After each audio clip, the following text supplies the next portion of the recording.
আশা করি সবাই অনেক ভালো আছেন। আসসালামু আলাইকুম। আজকে আমরা কথা বলবো এমন 5টা কৌশল নিয়ে, যে কৌশলগুলো যদি আপনি মানতে পারেন, আপনি কিন্তু আপনার ব্যবসাটা ঘর থেকেই শুরু করতে পারবেন। তো যদি আপনারা আমার ভিডিওটা শেষ পর্যন্ত খুব মনোযোগ দিয়ে শুনে থাকেন, এই সব কিছুই আপনাদেরকে বোঝানো হবে। আপনি যদি পরিশ্রমী হন এবং লক্ষ্যের জন্য অটল থাকেন, তাহলে শুরুটা আপনি ঘর থেকেই করতে পারবেন। একটি স্থায়ী অফিস নেওয়া পর্যন্ত এখান থেকে হতে পারে আপনার সব কাজ। বরং ঘর থেকে শুরু করাটাই আসলে বুদ্ধিমানের কাজ, কারণ এতে আসলে মূলধন কম লাগে। গুগল, অ্যাপল, তারপর হচ্ছে মাইক্রোসফট, অ্যামাজন এবং কি ডিজনির মতো বিশ্বের প্রথম সারির কোম্পানি সবগুলোই কিন্তু ঘর থেকেই শুরু হয়েছে। তো আমি কথা না বাড়িয়ে সেই 5টা কৌশল নিয়ে কথা শুরু করি, যে 5টা কৌশলের মাধ্যমে আপনি চাইলে কিন্তু ঘর থেকেই আপনার ব্যবসাটা করতে পারবেন। 1 নম্বর হচ্ছে ব্যবসায়িক ভিত্তি আপনাকে মজবুত করতে হবে।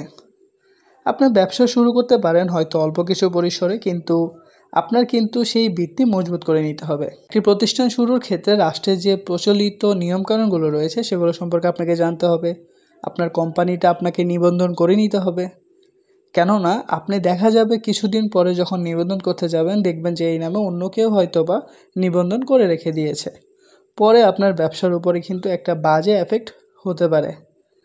দ্বিতীয়তে যে জিনিসটা আপনাকে করতে হবে সেটা হচ্ছে অফিসের সময় নির্দিষ্ট করতে হবে। যেহেতু আপনার এখন নির্দিষ্ট কোনো অফিস নেই, কিন্তু তাই বলি কি আপনার অফিসের সময় কিছু থাকবে না? আপনি যদি ব্যবসা দ্রুত সফলতা পেতে চান, তাহলে আপনাকে অনেক বেশি ফর্মাল হতে হবে।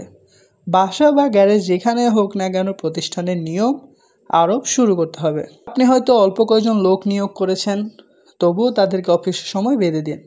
শুরু থেকেই সিরিয়াস হতে হবে আপনাকে।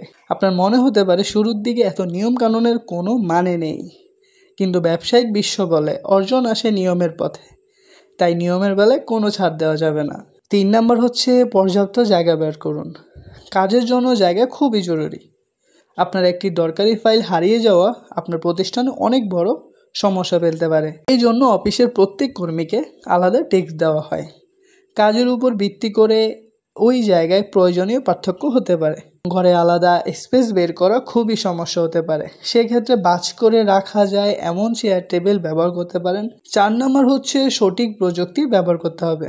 সঠিক প্রযুক্তি আপনার প্রতিষ্ঠানকে সহজে অনেক দূরে এগিয়ে দেবে।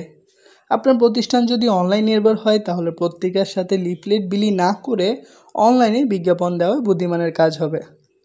ওয়েবসাইটে করা নিজের কোম্পানির বিভিন্ন অ্যাপ তৈরি করা আপনার কোম্পানির আরও ক্রেতার কাছে পৌঁছে দেবে।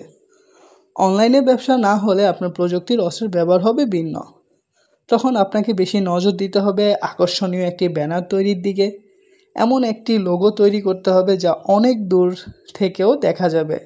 এমন ছোট ছোট কৌশল নিজের কোম্পানিকে তুলে ধরুন। 5 নম্বরে যেটা নিয়ে কথা বলবো সেটা হচ্ছে মাইন্ডসেট। সফলতার জন্য জরুরি দৃঢ় প্রতিজ্ঞা, দায়িত্বশীলতা, গতি এবং ধৈর্য। বিশ্বের সফল ব্যবসায়ীরা কখনো তাদের মাইন্ডসেট থেকে সরে যাননি। যত প্রতিকূলতাই আসুক না কেন, তারা একটা কথাই স্মরণ করেছেন, পারতে তাদের হবেই। আপনার আইডিয়াকে সবচেয়ে সুন্দর করে বাস্তবায়ন করতে পারেন আপনি নিজে। আপনার চেয়ে ভালো কেউ করতে পারবে না সেটা। নিজের উপর এই বিশ্বাস রাখুন। আত্মবিশ্বাস বদলে দেয় আমাদের ভাব। আপনার আত্মবিশ্বাস চোখ আপনার কর্মীদের সিরিয়াসনেস বাড়িয়ে দেবে। তো যদি এই 5টা রুলস আমি সামারি হিসেবে যদি বলতে যাই, আপনাকে ব্যবসায়িক ভিত্তি মজবুত করতে হবে, অফিসের সময় নির্দিষ্ট করতে হবে, পর্যাপ্ত জায়গা রাখতে হবে, সঠিক প্রযুক্তির ব্যবহার করতে হবে এবং কি আপনার মাইন্ডসেট ঠিক রাখতে হবে। যদি এই 5টা জিনিস আপনি সুন্দরভাবে রাখেন, তাহলে আপনি চাইলে আপনার একটা ব্যবসা ঘরে থেকেই শুরু করতে পারবেন। তো সবাই আমাকে ভালোবাসা দিবেন, সাপোর্ট করবেন। আপনার জন্য শুভকামনা রইল। আসসালামু আলাইকুম।